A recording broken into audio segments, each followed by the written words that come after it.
సారంగపాణి జాతకం ఇప్పుడే చూసొచ్చాను. సినిమా నాకైతే ఫన్ అనిపించకపోగా నీరసం వచ్చింది.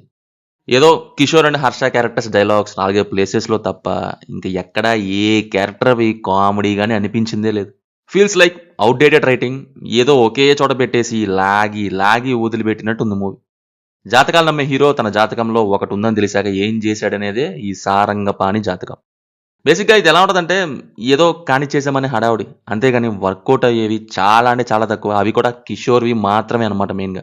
ఆయన తన ఎక్స్‌ప్రెషన్స్‌తో చెప్పే డైలాగ్ డెలివరీ వల్ల మిగతావి ఎలా అయిపోయిందంటే, బండి స్టార్ట్ చేసి రైస్ చేసే హ్యాండిల్‌ని ఇరగ్గొట్టేసినట్టు ఉంటది.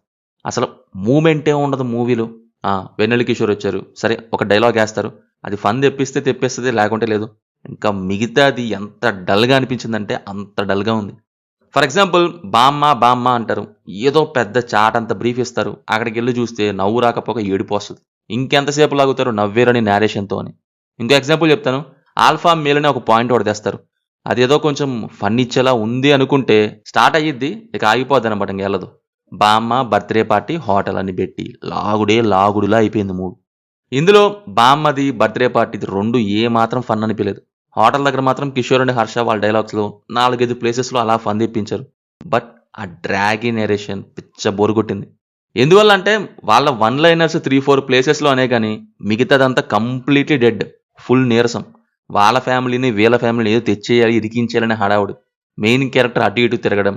ఫన్ కంటే ఫాస్ట్‌గా అటు ఇటు తిరగాలి అన్నట్టు. ఏదో టీవీలో ఔట్‌డేటెడ్ జోక్స్‌తో సీరియల్ చూస్తున్నట్టుంది. దర్శి క్యారెక్టర్ నుంచి ఎందుకో టోటల్లీ జీరో అనిపించింది సినిమాలో. తన క్యారెక్టర్ డైలాగ్స్ ఇవేవి ఏమాత్రం ఫన్ అనిపియలేదు. ఆ టైంలో మోహన్ కృష్ణ, ఇంద్రగంటి గారి రైటింగ్ న్యూ ఏజ్‌గా ఉండేవి. బట్ ఇప్పుడు ఔట్‌డేటెడ్ అయిపోయాయి. మంచి లైన్‌తో న్యూ ఏజ్ రైటింగ్‌తో తీశారు అప్పుడు. బట్ ఇప్పుడు మంచి లైన్ తీసుకున్నా గాని మోస్ట్‌లీ ఫ్లాట్ అండ్ డల్ ఎగ్జిక్యూషనే ఇస్తున్నారు. Performances wise Kishore, Darshi and Harsha చేశారు. రిమైనింగ్ అంతా ఓకే. ఓకే. నరేష్ గారిని అండ్ ఇంకొంతమంది యాక్టర్స్‌ని సరిగ్గా యూజ్ చేసుకోలేదనిపించింది. ఎక్కడ లాగుడు, పీకుడు తప్ప క్యారెక్టర్స్ కామెడీ అనేది లెట్ డౌన్ చేసేశారు. మ్యూజిక్ ఒకటే ఫుల్‌గా బావుంది. అన్ని సాంగ్స్ సినిమా వైస్ వర్కౌట్ అయ్యాయి. ఫైనల్లీ ఎంటర్‌టైనింగ్‌గా ఏమనిపియలేదు.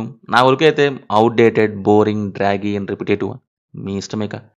సినిమా చూసాక మీకెలా ఉందో కింద కామెంట్స్‌లో మాతో తప్పకుండా షేర్ చేసుకోండి.